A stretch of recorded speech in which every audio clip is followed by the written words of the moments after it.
disasters versus what the Department of COGTA is responsible for. Are you able to make that distinction for us? Yes. COGTA intervene whenever there is a disaster. They lead the team that intervene, and that team is the interministerial committee composed of various departments. Then we work with provinces and local municipalities to ensure that the affected areas get the support. Ours look on issues of infrastructure, especially the government assets, such as the buildings that belongs to government, offices of Home Affairs, police stations, correctional services, and all of those facilities. That is our area. But more than that, even that, we have been assigned the task to coordinate infrastructure development plan in South Africa. We then play a coordinating role with the departments that are implementing, such as water and sanitation. We coordinate, package a project. Then for implementation, the line function then take over and implement. Yeah.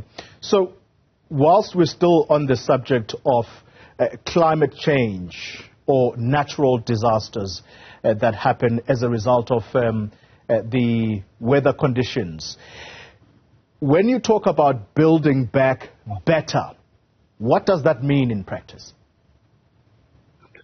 It means our designs should now be more focused in ensuring that we prevent even the effects of a disaster. It means the quality of the buildings and the quality of the material.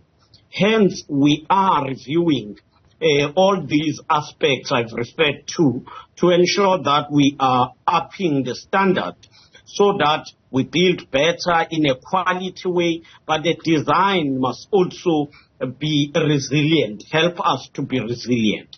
But more than that, I think for COGTA and others, they need, COGTA and human settlement in particular, need to be strong in identifying areas which are prone to floods and ensure that people are not allowed to stay in such areas.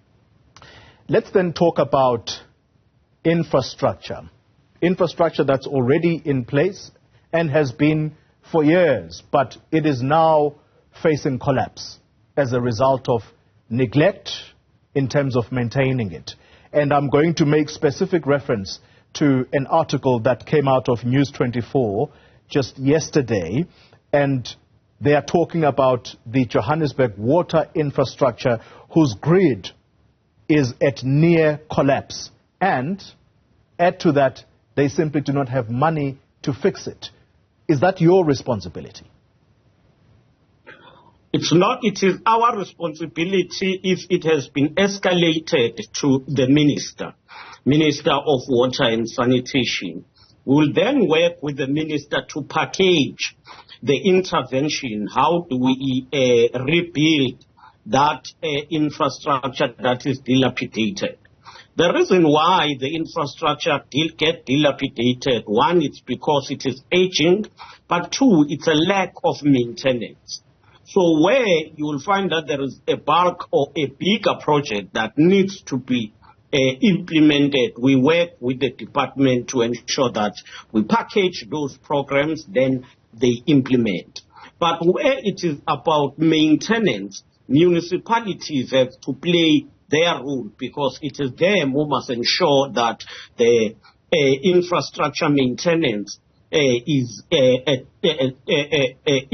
done accordingly and as expected. And that's why we have always been insisting that at least 8% of infrastructure budget in the organs that deals with infrastructure must be reserved for repair and maintenance. You talk about municipalities, Minister, and I've already painted a picture of what is going on in Johannesburg. When infrastructure, therefore, is left to a point where it is at near collapse, is it your view that that municipality has failed? If it is indeed, it is your view, what then needs to be done?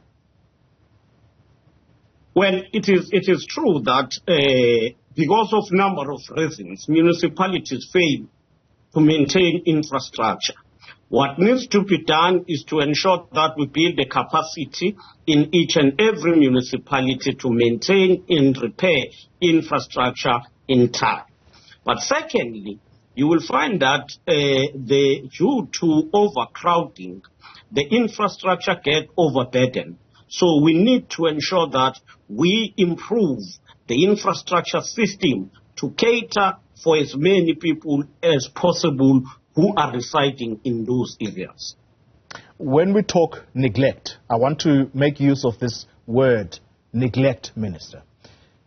When people have been found to have neglected what they were supposed to do, what corrective action needs to be taken there? Well, I'm sure COGTA, as the department that is responsible, will be better to deal with that question. But for us, we are insisting that Treasury and COGTA must insist on municipalities to set aside, ring-fence the budget for maintenance and repair of infrastructure. Minister Sihle Zikalala, thank you very much for your time. That's where we're going to leave this discussion tonight.